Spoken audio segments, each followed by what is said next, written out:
अस्सलामुअलैकुम। 13 अप्रैल 1990 को जलियांवाला बाग में जनरल डायर के ऑर्डर्स पर ब्रिटिश फोर्सेस ने हज़ारों इंडियंस की हत्या की। आखिर ऐसा क्या हुआ कि ह्यूमन राइट्स कहने वाले अंग्रेज़ों ने हज़ारों निहत्थे लोगों पर अंधाधुंध गोलियां बरसाई? आइए आज की इस वीडियो में जानते हैं। इसकी शुरुआत इंडिया के दो लीडर्स की गिरफ्तारी की वजह से हुई, जिनमें डॉक्टर सैफुद्दीन किचलू और डॉक्टर सत्यापाल शामिल थे। इन दोनों लीडर्स को रावलेट एक्ट के खिलाफ आवाज़ उठाने के लिए जेल में बंद कर दिया गया। रावलेट एक्ट को ब्रिटिशर्स ने 21 मार्च 1919 को पास किया। रावलेट एक्ट को ब्रिटिशर्स ने बढ़ती ब्रिटिशर्स के खिलाफ इंडिया में बगावत को कुचलने के लिए पास किया था।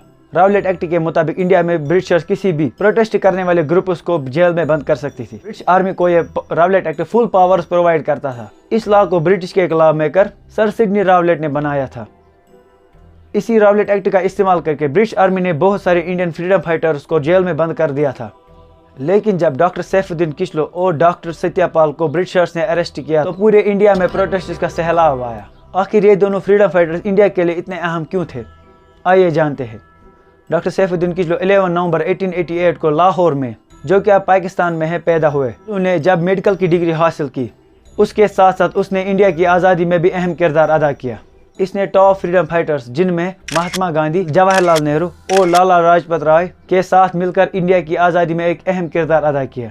सैफुद्दीन किचलू लोगों को यूनाइट करने में सबसे ज़्यादा मशहूर थे, चाहे वो किसी भी धर्म, जगह या कास्ट से हो। सैफुद्दीन किचलू बखूबी जानते थे कि जब तक इंडियंस यूनाइट होकर ब्रिटिशर्स के खिलाफ खड़े नहीं होंगे तब तक इंडिया की आज़ादी मुमकिन नहीं। डॉक्टर सत्यापाल 22 नवंबर 1882 को पंजाब में पैदा हुए। इसने भी मेडिकल की डिग्री के साथ साथ फ्रीडम स्ट्रगल में भी हिस्सा लिया। डॉक्टर सत्यापाल ने ब्रिटिश रूल के खिलाफ और मुस्लिम्स की बुनियादी हुकूक को तहफ़्फ़ुज़ देने में एक अहम किरदार अदा किया। डॉक्टर सैफुद्दीन किचलू के साथ डॉक्टर सत्यापाल ने भी इंडियन नेशनल कांग्रेस को बनाने में एक अहम किरदार अदा किया।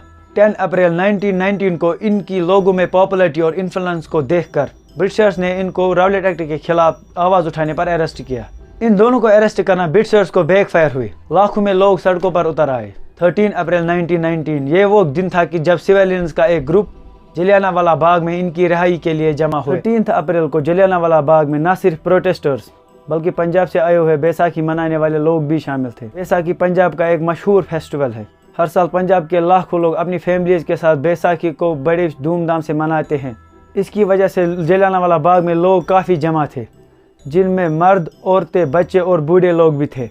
ये सारे लोग अनआर्म्ड सिविलियंस थे। जब जनरल डायर, जो कि ब्रिटिश आर्मी का हेड था, को पता चला कि जलियांवाला बाग में ब्रिटिशर्स के खिलाफ प्रोटेस्ट हो रहा है तो वो अपने फोर्स को लेकर जलियांवाला बाग में एंटर हुआ। उसने फिर सारे एंट्री पॉइंट्स को बंद करवा दिया।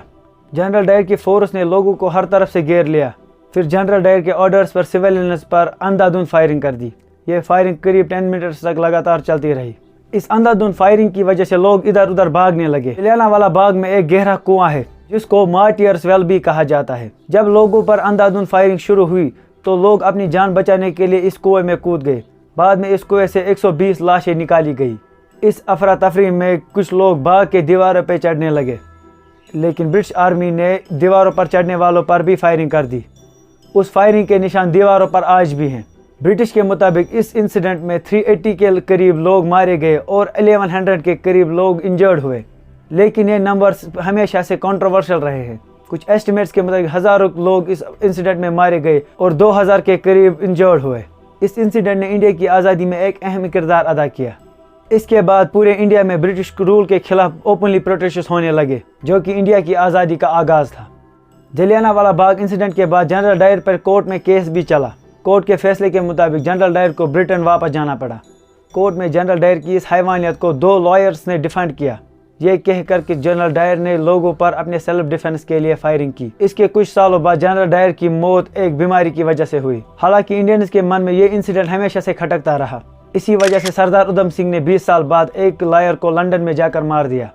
जलियांवाला बाग हमें ब्रिटिश कॉलोनियल रूल की हैवानियत और लोगों की आज़ादी को कुचलने वालों के बारे में हमेशा याद दिलाती रहेगी। बहुत बहुत शुक्रिया। अगर इन्फॉर्मेशन पसंद आए तो इस वीडियो को लाइक करना और अपने दोस्तों के साथ ज़्यादा से ज़्यादा शेयर करना। मिलते हैं किसी और नए वीडियो में, तब तक के लिए अपना ख्याल रखें और हमें भी दुआओं में याद रखें। बाय।